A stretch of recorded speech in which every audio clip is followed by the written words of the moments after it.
यज्ञार्थ अतिकर्मणो अन्यत्र लोको अयम कर्म बंधना तदर्थम कर्म कौन्तेया मुक्त संग समाचारा।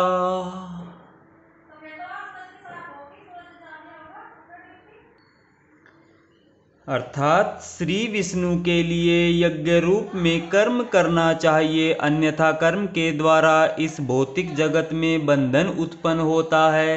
अतः हे कुंती पुत्र, उनकी प्रसन्नता के लिए अपने नियत कर्म करो, इस तरह तुम बंधन से सदा मुक्त रहोगे।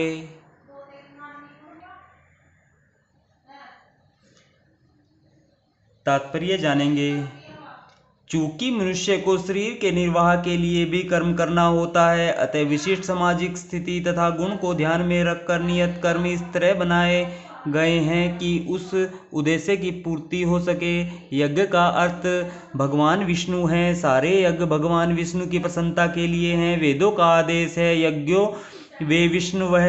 दूसरे शब्दों में, चाहे कोई निर्दिष्ट यज्ञ संपन्न करे या प्रत्यक्ष रूप से भगवान विष्णु की सेवा करे, दोनों से एक ही प्रयोजन सिद्ध होता है। अतः जैसा कि इस श्लोक में संस्तुत किया गया है, कृष्ण भावनामृत यज्ञ ही है। वर्णाश्रम धर्म का भी उद्देश्य भगवान विष्णु को प्रसन्न करना है। वर्णाश्रमाचारवता पुरुषेण परः पुमान् विष्णुरा आराध्यते। विष्णु पुराण 3.88।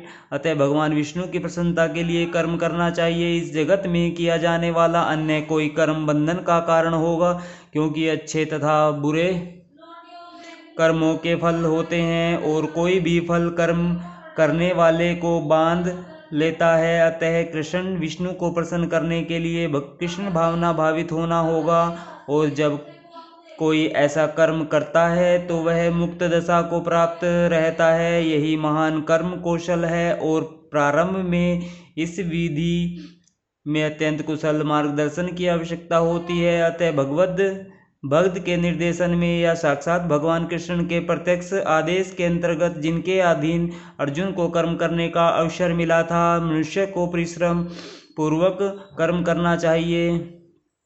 इंद्रिय तृप्ति के लिए कुछ भी नहीं किया जाना चाहिए, अपितु हर कार्य कृष्ण की प्रसन्नता के लिए होना चाहिए। इस विधि से न केवल कर्म के बंधन से बचा जा सकता है, अपितु इससे मनुष्य को कर्म से भगवान की वह प्रेमा भक्ति प्राप्त हो सकेगी जो भगवत धाम को ले जाने वाली है। राधे राधे दोस्तों, जय श्री कृष्णा।